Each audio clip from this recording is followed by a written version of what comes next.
कहानी के शुरू में हमें बताया जाता है कि 2025 का वक्त चल रहा है और एलियंस पूरी तरह इस अर्थ पर कब्जा कर चुके हैं। यहाँ की गवर्नमेंट को भी उन्होंने अपने साथ मिला लिया है और हर शहर के दरमियान में 300 मीटर ऊंची दीवारें बना दी गई है। यानी एलियंस ने लोगों के फ्रीडम को बिल्कुल खत्म कर दिया। वो इंसानों को सिर्फ अपने मकसद के लिए इस्तेमाल कर रही है। एक शहर से दूसरे शहर जाने के लिए लोग इलीगल तरीके अपनाते हैं। जैसे अब वो लॉस एंजलिस से इलीगली दूसरे शहर जाना चाहता है, जहाँ एलियंस की बनाई दीवार की वजह से उसका बेटा रह गया था। एक आदमी उसे सामान के ट्रक पर बिठाकर उसके ऊपर बहुत सी आइस रख देता है। ट्रक जैसे ही दूसरे शहर की बाउंड्री पार करने वाला था, उससे पहले ही ट्रक उसमें लगाए बॉम्ब की वजह से ब्लास्ट हो चुका था। वो किसी तरह अपनी जान बचाकर इस जलते ट्रक से निकलने में तो कामयाब हो गया, लेकिन पुलिस के हाथों उसे अरेस्ट कर लिया गया। दूसरी तरफ हमें विल की वाइफ केटी को दिखाया जाता है, जो एक हॉस्पिटल में इंसुलिन खरीदने गई है। इस टाइम पर इंसुलिन भी बैन कर दी गई है एलियंस की तरफ से। सिर्फ इंसुलिन ही नहीं, ऐसी सभी जरूरी मेडिसिन जिनकी वजह से इंसान जिंदा रह पाते थे, जिन मेडिसिन के न मिलने पर इंसान मर भी सकते हैं। और एलियंस यही चाहती है कि इस दुनिया में बस फिट इंसान रहे। यहाँ वो इलीगली इंसुलिन खरीदने के बदले में शराब की बोतल ऑफर करती है, लेकिन उसे इस मरतबा इंसुलिन एक्सपायर मिली थी। अपने आप को धोखा देने के गुस्से में उसने यहाँ गन निकाल ली। सभी उसे देखकर डरने लगे। यहाँ किसी भी शहरी को गन रखना भी बना था और अगर एलियंस के किसी भी ड्रोन की नजर केटी पर पेश आती तो समझो उसकी जान यही चली गई थी। केटी वापस घर आ जाती है। रात काफी हो चुकी थी। विल अभी तक घर नहीं आया था। उसे विल की टेंशन हो रही थी। वो विल को ढूंढने के लिए बाहर भी नहीं जा सकती थी, क्योंकि इंसानों का रात में बाहर निकलना भी मना है। इसी दौरान परेशानी में उसकी बहन उसके घर आती है और केटी को बताती है कि उसकी बेटी की तबीयत बहुत ज्यादा खराब है। उसे भी इंसुलिन की शदीद जरूरत है, लेकिन इंसुलिन केटी के पास भी नहीं थी। वो एक इंसुलिन अरेंज कर सकता था वो विल था। वो विल का पता करने के लिए अपनी जान पे खतरा मोल लेकर बाहर निकल जाती है। विल के पुराने दोस्तों से उसका पता पूछती है, लेकिन किसी को भी नहीं मालूम कि विल कहाँ है। अभी वो घर के वापस रास्ते में ही थी कि अचानक उसे एक ड्रोन दिख जाता है। इससे पहले कि ये ड्रोन केटी को देखकर केटी को शूट कर देता, केटी पास ही खड़े मिलिट्री ट्रक के नीचे छुप जाती है। उसकी अच्छी किस्मत ये ड्रोन इस मिलिट्री ट्रक का ही था, जो ट्रक के साथ साथ भी यहाँ से चला गया था। फाइनली केटी की जान बच गई। अगली सुबह वो दोबारा विल का पता करने के लिए निकली। विल को हर पॉसिबल जगह ढूंढने के बाद वो हॉस्पिटल गई, जहाँ बहुत अफरा तफरी मची थी। उसे बताया गया कि कल एक ट्रक ब्लास्ट हुआ है और उसी एक्सीडेंट की वजह से यहाँ इतने लोग एडमिट हैं। हॉस्पिटल में अफरा तफरी का फायदा उठाते हुए वो स्टोर रूम में जाकर कुछ इंसुलिन चुरा लाती है। विल का अभी भी कुछ पता नहीं चला था, इसलिए वो अपने दोस्त ब्रूस के पास जाती है। वो विल का पुराना कलीग था। जब विल और ब्रूस दोनों FBI में काम करते थे। उसकी परेशानी देखकर ब्रूस केटी से कहता है, तुम परेशान नहीं हो, मैं विल का पता चला लूंगा। जबकि दूसरी तरफ जेल पे विल भी परेशान था, क्योंकि अभी उसे कैदी से पता चला है कि जल्द ही उन्हें यहाँ से उठाकर एलियंस की फैक्ट्री में भेज दिया जाएगा, जहाँ पर वो मुजरिमों से काम करवाते हैं। ऐसे शायद वो कभी अब अपनी फैमिली से न मिल पाए। उनकी इन्हीं बातों के दौरान यहाँ पर कुछ पुलिस के लोग आते हैं। वो सभी लोगों को छोड़कर सिर्फ विल को उठाकर यहाँ से ले गए थे, क्योंकि उन्हें मालूम हुआ था कि विल पहले एक बहुत ही अच्छा FBI एजेंट था। विल को लेकर जाया जाता है ग्रीन जोन में, जहाँ पर दुनिया की अमीर और अथॉरिटी वाले इंसान रहते हैं। इनके ऊपर एलियंस की कोई पाबंदी नहीं है। यहाँ उसे मिलवाया जाता है स्नाइडर नाम के एक आदमी से, जो लॉस एंजलिस की अथॉरिटीज का बंदा है। विल के बारे में उसे सारी इंफॉर्मेशन थी कि विल एक बहुत ही जबरदस्त FBI ऑफिसर है और क्रिमिनल्स को पकड़ने में एक्सपर्ट है। लेकिन एलियंस के इस दुनिया में कब्जा करने के बाद FBI का तो नामो निशानी नहीं रहा था। लेकिन विल जैसे FBI के बंदे अथॉरिटीज के बहुत काम के थे। स्नाइडर नाम का बंदा असल में ये चाहता था कि विल उसके लिए काम करे। ऐसे लोगों को पकड़ कर लाए जो एलियंस की हुकूमत के खिलाफ एसोसिएशन बनाकर बैठे हैं। रेबल्स हैं जो एलियंस के गद्दार। जबकि अमीर लोग और अथॉरिटीज तो एलियंस के अंडर काम करने लगी थी। स्नाइडर विल को कहता है कि मुझे जेरा नामी वो बंदा भी चाहिए जिसने एलियंस के खिलाफ लीग स्टार्ट की है, और इसके बदले वो ऑफर करता है विल को उसकी फैमिली की प्रोटेक्शन और वो सभी बेसिक फैसिलिटीज जो आज के इंसान को इस दुनिया में चाहिए होती हैं। वो विल को खिड़की के पास लेकर जाता है, जहाँ पर एक रॉकेट लॉन्च हो रहा था। इस रॉकेट के जरिए बहुत से इंसानों को चांद पे भेजा जा रहा था, जहाँ एलियंस की फैक्ट्रीज थी। वो विल से कहता है कि अगर तुमने इस काम से मना किया तो तुम्हारी जगह तुम्हारी फैमिली जाएगी एलियंस की फैक्ट्री में काम करने के लिए। जिसके बाद विल को पुलिस ऑफिसर्स के जरिए उसके घर भेज दिया जाता है, जहाँ पर सभी उसके लिए परेशान बैठे थे। केटी पूछती है, कहाँ रह गए थे तुम विल? जवाब में विल कहता है कि मैं अपने बेटे को ढूंढने गया था, लेकिन बुरी किस्मत इस मरतबा भी हार गया हूँ। इसके बाद वो केटी को अपनी स्नाइडर से मुलाकात के बारे में भी सब बता देता है कि कैसे उसे अथॉरिटीज के साथ काम करने की ऑफर दी जा रही है। और ये बात सुनकर केटी सबसे ज्यादा गुस्से में आ गई थी। वो सिर्फ फौरन ही कहती है, तुम ये काम नहीं करोगे, मुझे ये बिल्कुल पसंद नहीं आएगा कि लोग मुझे एक गद्दार की बीवी कहें। इसी बहस को कहते हुए कि लोग सो जाते हैं और जब सुबह उनकी आंख खुली तो स्नाइडर खुद ही उनके घर में घुसकर उनके लिए नाश्ता बना रहा था। वो यहाँ विल की वाइफ को कन्विंस करने के लिए आया था कि वो विल को उनके साथ काम करने के लिए भेज दे। वो विल की वाइफ से कहता है कि अगर विल हमारे साथ काम करने के लिए मान गया तो तुम्हारे लिए फायदे ही फायदे हैं। 24 घंटे तुम्हें सिक्योरिटी मिलेगी, तुम्हारे बच्चों की पढ़ाई के मसले खत्म हो जाएंगे, अच्छा खाना, अच्छे कपड़े, हर वो फैसिलिटी जो एक अच्छे लाइफस्टाइल के लिए चाहिए होती है तुम्हें वो मिलेगी। और क्या चाहिए, हाँ तुम्हारा जो पार्क है एलियंस ने बंद कर दिया था, तुम वो भी खुलवा पाओगी। उसकी बात सुनकर केटी सोच में पड़ गई। विल उससे कहता है, मेरा बेटा गुम हुआ है, क्या तुम उसे ढूंढोगे? स्नाइडर कहता है, हाँ क्यों नहीं, मैं अपनी तरफ से पूरी कोशिश करूंगा कि तुम्हारा बेटा तुम्हारे पास हो। और ऐसे विल काम करने लेने के लिए मान जाता है। उसके बाद हम देखते हैं कि केटी साइकिल पे बैठ के एक घर पे गई है। यहाँ पर उसका दोस्त ब्रूस भी है। वो ब्रूस और यहाँ पे बाकी सब लोगों को बताती है कि विल ने अथॉरिटीज के साथ काम करने के लिए हाँ कर दी है। और इस टाइम पे हमें पता चला कि केटी भी उसी एसोसिएशन की एक मेंबर है जो एलियंस के खिलाफ काम कर रहे हैं, यानी वो भी एक रेबल है। और इस बारे में विल को अभी कुछ नहीं मालूम। विल अगले दिन अपने काम पे जाता है और उससे पहला टास्क दिया गया उस ट्रक में बम रखने वाले आदमी का पता चलाने का,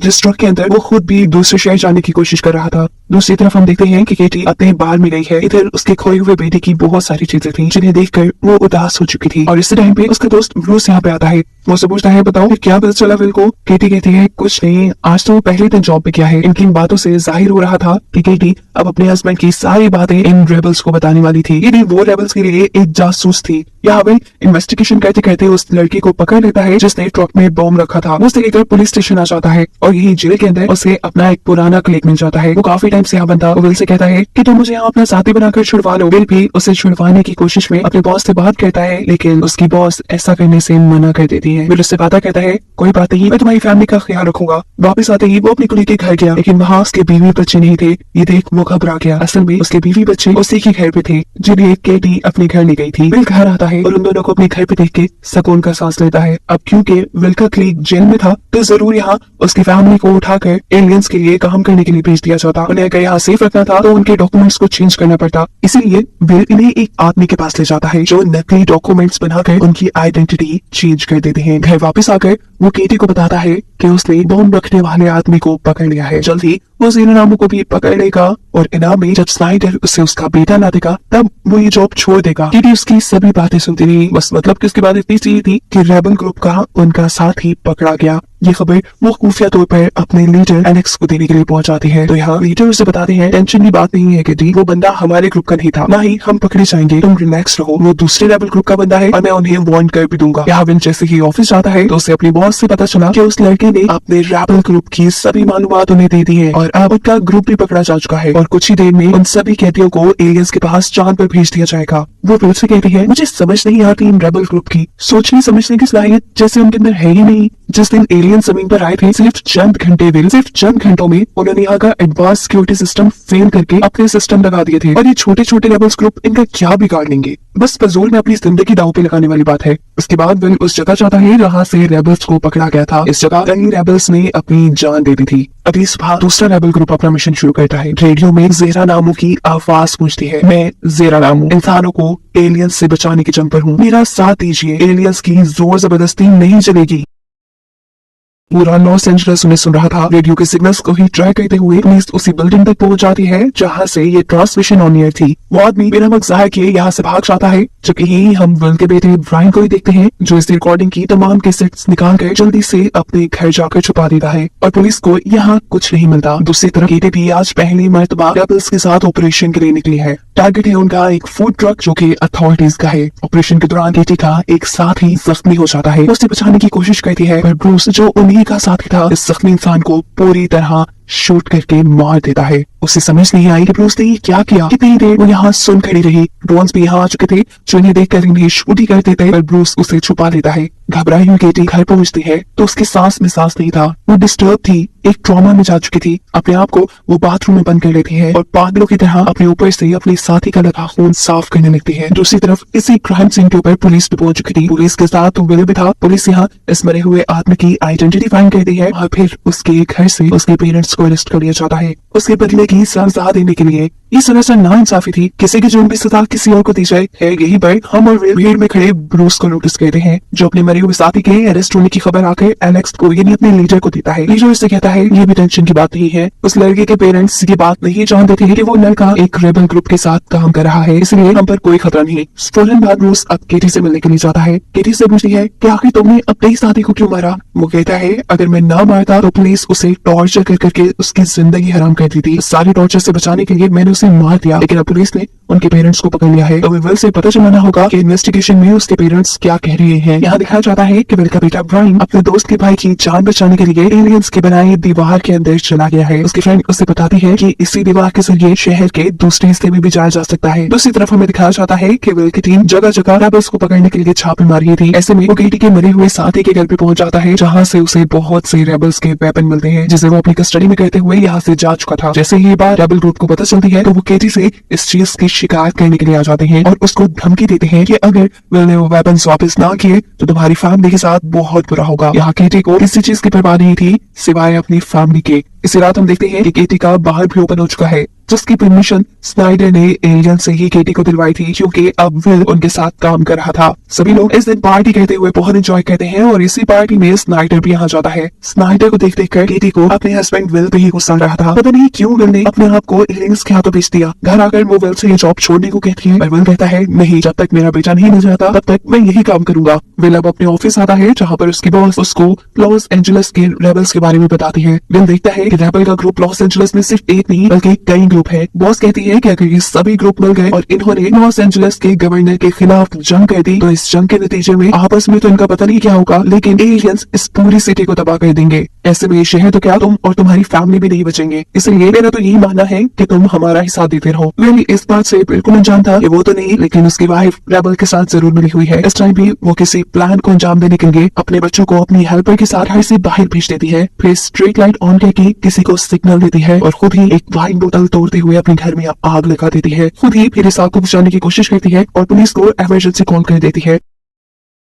इस टाइम पुलिस के साथ विल और उसकी बॉस भी घर आए थे। विल के घर में आग लगी थी, उसे टेंशन थी कि किसने लगाई है, लेकिन यहाँ उसकी बॉस तो उल्टा उसके घर की तलाशी लेने भी हुई थी और ये बात उसे गुस्सा दिला देती है। खैर विल की फैमिली को विल के ऑफिस लेकर आया जाता है, जहाँ पर विल की बॉस विल की वाइफ से कहती है टेंशन लेने की जरूरत नहीं है केटी, तुम्हारी और तुम्हारी फैमिली की जिम्मेदारी बिल्कुल हमारी है। इवन हमने तो तुम्हारे नेबर्स तक को वार्न कर दिया है कि अगर कुछ भी उल्टा सीधा तुम्हारे या तुम्हारे घर के साथ हुआ तो जिम्मेदारी उनकी होगी। ये सुनकर केटी को अच्छा नहीं लगा, क्योंकि अब सारे नेबर्स उनसे डरने लगेंगे। कुछ सवालों के वो जवाब देने के बाद वो यहाँ से उठ के चले जाते हैं। फौरन बादल की बॉस विल को अपने रूम में बुलाती है और उसे उसके बेटे के रूम से मिली कैसेट्स दिखाती है, जो कि पूरी की पूरी ज़ेरा नामों की रिकॉर्डिंग से भरी थी। उसे कहती है तुम्हें अपने बेटे पे ध्यान रखना चाहिए विल, इन कैसेट्स की टेंशन न लो, मैं इसके बारे में किसी को नहीं बताऊंगी। मैं परेशान हो जाता है, घर जाकर अपने बेटे से उन कैसेट्स के बारे में पूछता है तो उसका बेटा उससे बिल्कुल नहीं घबराता और कहता है कि मैं बस इंसानों का फ्रीडम चाहता हूँ। और इस टाइम विल को एक पोस्टर भी दिखाता है और कहता है कि ज़ेरा नामू एक नया ब्रॉडकास्ट करने वाला है और मैं यहाँ पर भी उसका साथ दे रहा हूँ। उनके पास अल्फाज नहीं थे कि वो कैसे अपने बेटे को रोके।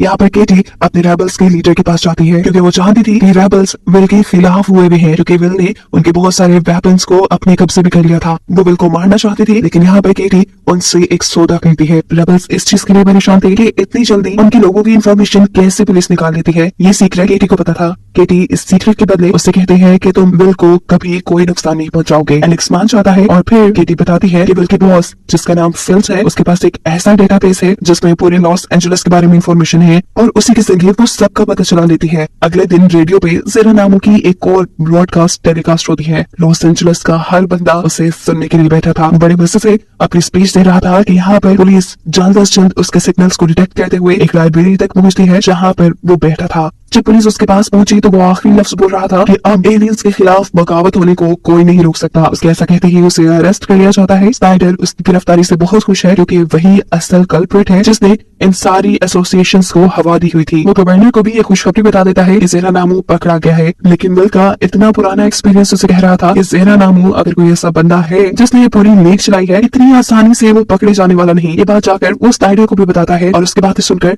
स्नाइडर का क्रश आता है, क्योंकि उसने तो गवर्नर को भी ये बात बता दी है। ये लोग अब उस आदमी से इन्वेस्टिगेशन करते हैं और सच में पता चलता है कि वो आदमी तो ज़ेरा नामू है ही नहीं, वो तो बस एक एक्टर है और जो स्पीच वो ब्रॉडकास्ट में कर रहा था वो तो उसे एक पाइप में लिखी हुई मिली थी। इसके बाद हम देखते हैं कि विल की बॉस केटी से मिलने के लिए आई है। वो उससे कहती है लकी हो तुम, तुम्हारा हस्बैंड तुम पे इतना बिलीव करता है कि बिल्कुल चेक इन बैलेंस नहीं रखता, लेकिन मुझे तुम्हारी हर चीज की इन्फॉर्मेशन है। मैं तुम्हें सिर्फ इतना वार्न करने आई हूँ कि अगर तुम्हें तुम्हारी फैमिली और तुम्हारे हस्बैंड की प्रोटेक्शन चाहिए तो तुम हमारा साथ दो, ना कि रेबल्स का। जिसके बाद वो अपने घर चली जाती है। यहाँ पे पहली मर्तबा हम उसके हस्बैंड को देखते हैं जो बिल्कुल पैरालाइज्ड था। वो उससे कुछ बातें कहती है और उठकर जैसे ही पीछे की तरफ देखती है तो वहाँ ब्रूस खड़ा था। वो ब्रूस को जानती थी कि वो एक, इसीलिए वो रिलैक्स रहती है और कहती है मुझे पता है तुम यहाँ क्या करने आए हो, लेकिन मेरी एक शर्त है, मुझे मारने से पहले तुम मेरे हस्बैंड को भी मार देना, क्योंकि वो मेरी मौत का सदमा नहीं बर्दाश्त कर पाएंगे। ब्रूस ऐसा ही कहता है और अगली सुबह हम उसके घर पे पुलिस को देखते हैं। एक दीवार पे ज़ेरा नामू का नाम लिखा हुआ था। स्नाइडर उसकी मौत से बहुत ही ज्यादा परेशान था, क्योंकि वो उनकी बहुत ही अहम बंदी थी। वो एलियंस की बातों को, उनके ब्रेन को बहुत ही अच्छे तरीके से रीड कर लेती थी और इस तरह वो एलियंस और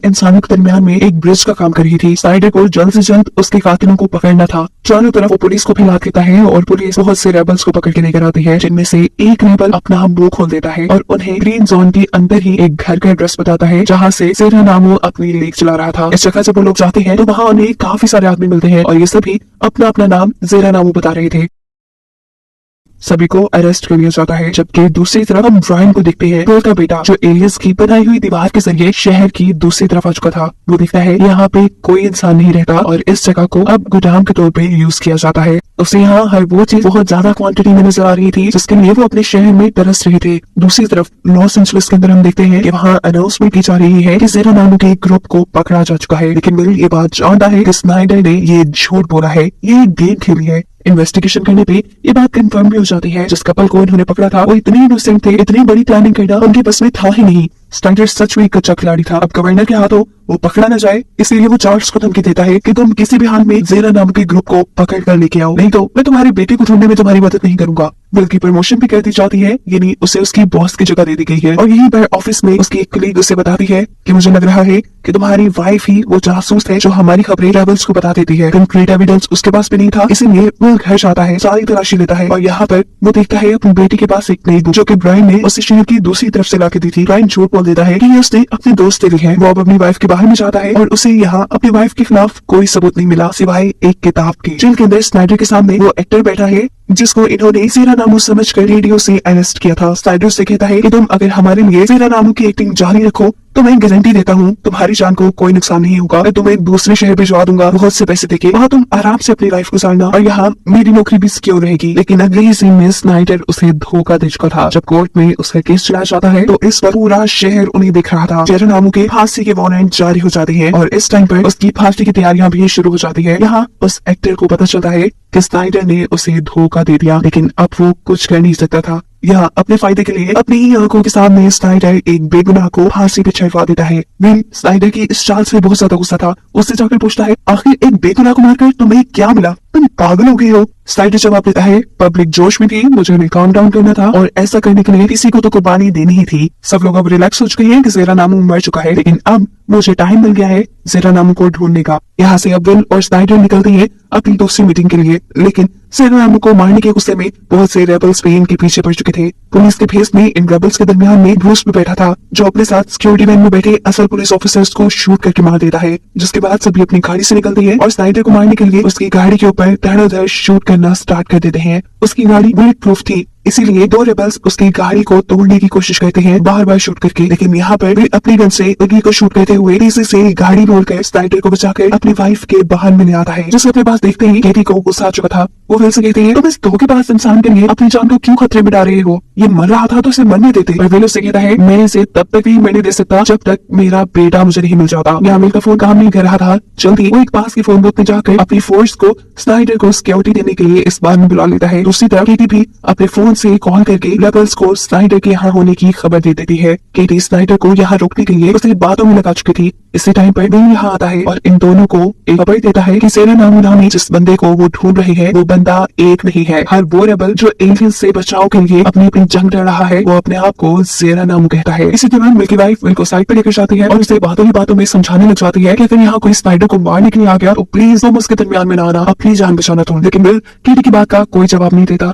वो जब वापस स्नाइडर के पास आता है तो स्नाइडर उसे बताता है कि तुम्हारे बेटे का मेरी टीम ने पता चला लिया है, जल्द ही मेरी टीम तुम्हारे बेटे को यहाँ लेकर आ जाएगी। अचानक ही दरवाजा नॉक होता है, बाहर कोई आया था। देखने में ये पुलिस असल में अंदर से ब्रूस था, एक रेबल। किटी बात जानती थी, वो उसे अंदर आने देती है और उसे एक मरतबा बेसमेंट में ले जाकर दोबारा से वार्न कर देती है कि स्नाइडर को मारने के चक्कर में मेरे हस्बैंड को कुछ नहीं होना चाहिए, समझ गए ना। ब्रूस सिंह कहते हैं मैं इस चीज की गारंटी नहीं दे सकता, उसको ही शौक है हमारी हर चीज में टांग अड़ाने का। विल को भी पुलिस के साथ में क्या आने का पता चल चुका था। केटी उससे कहती है कि पुलिस वाला सिर्फ तलाशी में निकले आया था, लेकिन विल जानता था कि जरूर ये पुलिस के भेस में कोई रेबल था, वो यहाँ स्नाइडर को मारने आने वाले थे, इसलिए वो इस बार के सभी दरवाजे अच्छे तरीके से बंद कर लेता है। विल जब ये सब कर रहा था तब यहाँ स्नाइडर दोबारा विल की वाइफ से कहता है कि तुम्हारा बेटा जल्दी यहाँ आ जाएगा। उसके मुंह से ये बात सुनते ही केटी को इतना गुस्सा आता है कि वो उसे मारने लग जाती है, क्योंकि वो हर छोटी बड़ी बात में उन्हें उनके बेटे के नाम पे ब्लैकमेल किया करता था। इसी दौरान हम देखते हैं कि इस बार को चारों तरफ से रेबल्स ने घेर लिया है। वो बार का दरवाजा तोड़ने की कोशिश करते हैं, लेकिन आगे विल के लगाए हुए लॉक्स की वजह से वो इसमें कामयाब नहीं होते।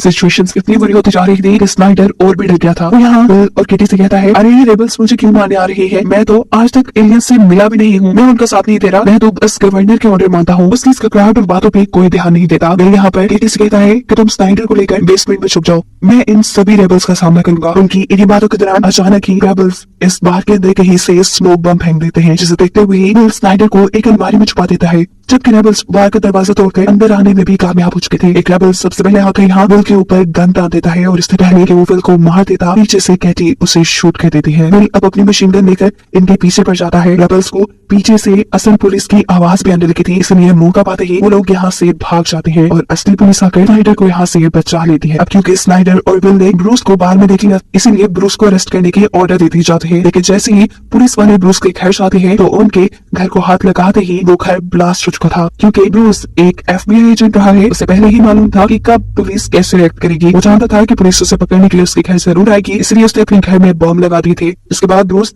पुलिस वालों को यकीन दिलवाने के लिए कि वो मर गया है, अपनी ही कद और साइज की एक डेड बॉडी अरेंज करता है और उसे एक कार में रखकर जला देता है। ये सब काम वो एलेक्स सिंह अपने लीडर के साथ मिलकर कर रहा था और यहाँ एलेक्स उससे कहता है कि केटी धोखे पास निकली, वो डबल गेम खेल रही है। एक तरफ तो वो हम रेबल्स के साथ है और दूसरी तरफ वो विल का साथ दे रही है। जबकि हाँ, केटी अब रेबल्स से कांटेक्ट करने की भरपूर कोशिश में थी, लेकिन जब वो लीडर से या ब्रूस से कोई कांटेक्ट नहीं कर पाती तो उसे खुफिया तरीके से रेबल्स की मीटिंग का एक मैसेज मिलता है। मीटिंग पॉइंट पे पहुंचने पर उसे पता चलता है कि यहाँ सभी लोग नहीं थे, सिर्फ वो ब्रूस से मिलने के लिए यहाँ आई थी। ब्रूस उससे पूछता है, आखिर तुमने अपने ही साथी को क्यों मारा? केटी से कहती है कि मैंने बार बार तुमसे कहा था कि चाहे जो भी हो जाए विल को नुकसान नहीं पहुंचाएगा कोई, और वो विल को ही मारने वाला था, इसीलिए मैंने उसे मार दिया। लेकिन ब्रूस को उसके ऊपर एतबार नहीं था, इसीलिए वो ब्रूस को यही छोड़कर यहाँ से चली जाती है। ब्रूस अब अपनी एक और साथी से मिलने के लिए जाता है, जहाँ वो उसे बता रहा था कि एलेक्स ने केटी को मारने के ऑर्डर दे दिए हैं, लेकिन वो मेरी बहुत अच्छी दोस्त है, मैं उसे मार नहीं पाया। यहाँ विल अपनी सारी तफ्तीश करने के बाद स्नाइडर के पास जाता है और उसे बताता है कि उन्होंने ब्रूस के बारे में पता चला लिया है। ब्रूस ना सिर्फ स्पेशल फोर्सेस का बंदा था, बल्कि FBI के लिए भी काम करता था।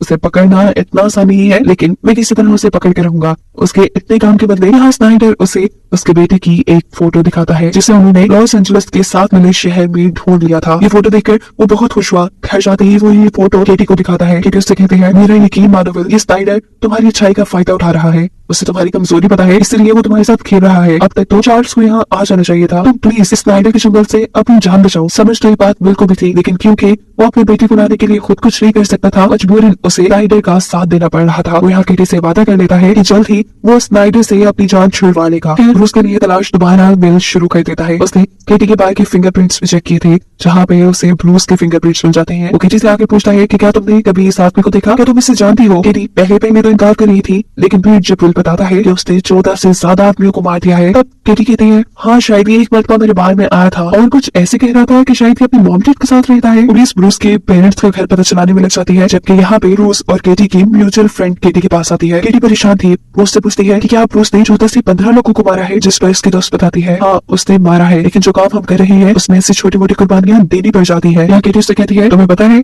वो मुझे भी मारने वाला था, लेकिन मैं उसका शिकार बनते बनते रह गई। जो भी था, ब्रूस उसका दोस्त था और वो उसके साथ काम करती थी, इसीलिए वो ब्रूस को ये इत्तला कर देती है कि विल ने उसके पेरेंट्स का घर पता चला लिया है और जल्द ही पुलिस उसे मारने के लिए उसके पास होगी। अब जैसे ही पुलिस उसके घर पे आती है तो वहाँ उन्हें ब्रूस नहीं मिला।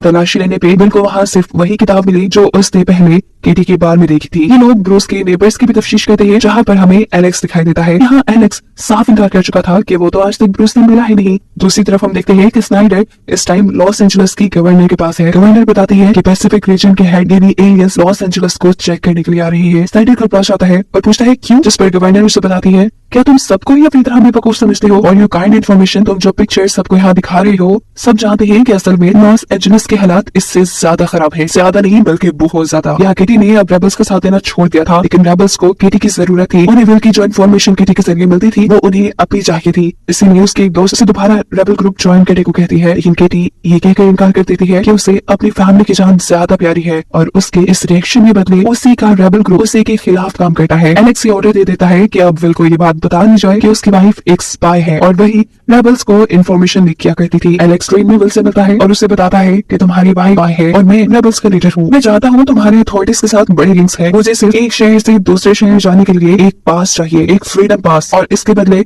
मैं अपने रेबल ग्रुप को भी धोखा देने के लिए तैयार हूँ। यानी इस जगह हमें एलेक्स की हकीकत पता चल गई है कि उसने रेबल ग्रुप भी इंसानों को एलियंस से आजाद करने के लिए नहीं बनवाया था, बल्कि वो तो अपने आप को पावरफुल रखना चाहता था बहुत सारे लोगों को अपने साथ मिलाकर यहाँ उसकी अथॉरिटी बन रही थी। और जब उसे अब दूसरी तरह की पावर चाहिए थी तो वो अपने ही लोगों को धोखा देने के लिए तैयार था। उसे कोई फर्क नहीं पड़ता था कि एलियंस इस दुनिया में रहे या ना रहे। अब यही बात जाकर बिल स्नाइडर को बता देता है। स्नाइडर विल से कहता है कि मैं एलेक्स से पर्सनली मिलना चाहूंगा। बिल जब घर आता है तो वो अपनी वाइफ को सारी बात बता देता है कि कैसे उन्हीं का लीडर उन्हीं की सच्चाई बिल को बता चुका था और वो सिर्फ दूसरे शहर का पास पाने के लिए अपने रेबल साथियों को भी धोखा देने के लिए तैयार था। केटी के भी कान खड़े हो गए थे। वो ये खबर जल्दी से ब्रूस को करती है। यहाँ हम ब्रायन को देखते हैं, ये केटी के बेटे को देखते हैं जो अपनी टीचर के साथ था। उन्होंने एक बहुत ही ताकतवर टेलीस्कोप बनाया था जिस टेलीस्कोप के जरिए ये चांद की सरफेस को देख रहे थे। चांद की सरफेस पहले से बहुत ज्यादा अजीब हो गई थी जिससे ये बात साफ जाहिर थी कि एलियंस चांद के ऊपर माइनिंग कर रहे हैं, ये खुदाई कर रहे हैं। यहाँ केटी की दी हुई इंफॉर्मेशन की वजह से ब्रूस जल्दी से एलेक्स के पास जाता है और उससे पूछता है कि क्या तुमने धोखा दिया, क्या तुम सिर्फ दूसरे शहर का पास पाने के लिए हम सबको धोखा देने वाली हो। जवाब में एलेक्स कहता है अरे नहीं, तुम्हें शायद केटी बेवकूफ बना रही है। तुम उसके बेकाम में नहीं आओ और अपने अगले ऑपरेशन की तैयारी करो, मैं तुम लोगों के साथ ही हूँ।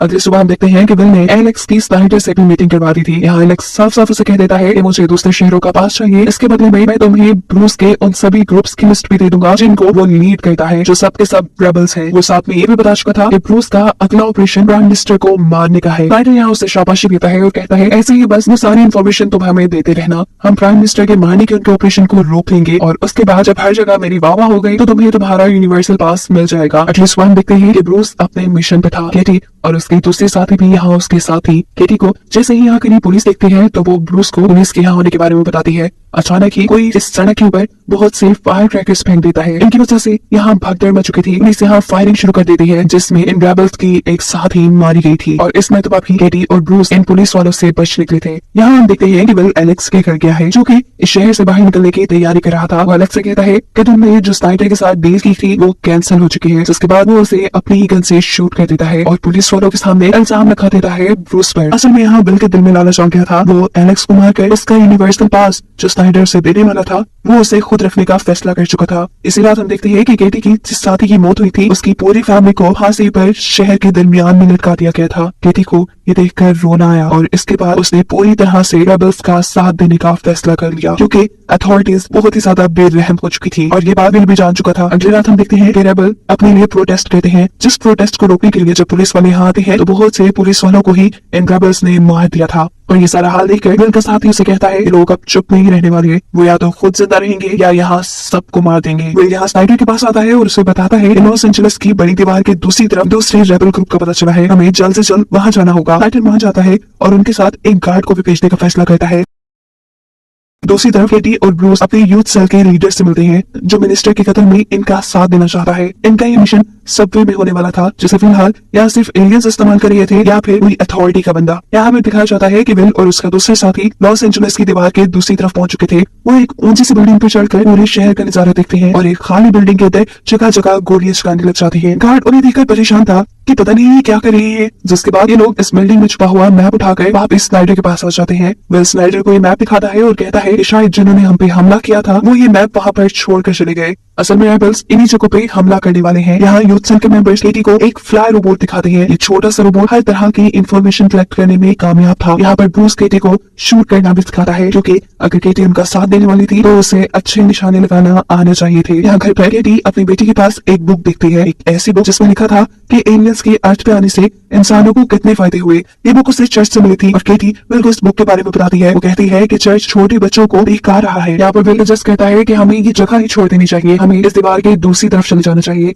जहाँ पर उसकी क्लीता भी घर था, जहाँ वो अभी कुछ देर पहले भी गए थे। केटी सवाल करती है कि क्या दीवार की उस तरफ जाकर हम स्नाइडर से और अथॉरिटी से बच पाएंगे, क्या ये सब कुछ ठीक हो जाएगा। मैं तंग आ गई हूँ इस सारी चीजों से, मुझे तुमसे भी डिवोर्स चाहिए, तुम मुझसे झूठ बोलती हो, मैं तुमसे झूठ बोलती हूँ, क्या रिलेशन रह गया है हमारा। बिल उसकी सारी बातों से परेशान हो चुका था। वो जो अपनी फैमिली को यहाँ से निकालने के लिए आया था अपने साथी के साथ, वो जाकर अपने साथी को कहता है कि तुम अकेले ही वहाँ शिफ्ट हो जाना। यहाँ हमें दिखाया जाता है कि पूरा रेबल ग्रुप सबवे की इमरजेंसी एंट्रेंस को खोल के सबवे के अंदर जा चुका है। वो सबसे पहले जाकर वहाँ एक एक्सप्लोजन कराते हैं, एक धमाका करवाते हैं जिससे ट्रेन थोड़ी लेट हो जाती है। इस धमाके में उन्हें यहाँ एक एलियन मिल जाता है जिसे ये लोग उठाकर अपने घर ले जाते हैं। एलियंस की किडनैपिंग की खबर पूरे शहर में फैल जाती है। गवर्नर विल और उनकी सभी अथॉरिटीज की एक मीटिंग बिठाती है और सबसे कहती है कि एक एलियन किडनैप हो चुका है, जल्द से जल्द उसका पता चलाए, नहीं तो आप लोग जानते हैं कि पहले जिस शहर से 2 एलियंस गायब हुए थे वो शहर तबाह हो चुका था और अगर एलियंस को ये बात पता चल गई तो समझ ली कि लॉस एंजलिस भी तबाह ही हो जाएगा। हम यहाँ देखते हैं कि ब्रूस की गोद में वो एलियन था, उन्होंने अपनी डिवाइस के जरिए एलियन के पूरे सिस्टम को भी हैक कर लिया था और उसके एक साथी ने उस एलियन की बॉडी को एक पुलिस की गाड़ी के अंदर डाल दिया था। यहाँ बिल के ऑफिस के अंदर बिल को जो फुटेज मिली थी सबवे की, उसके अंदर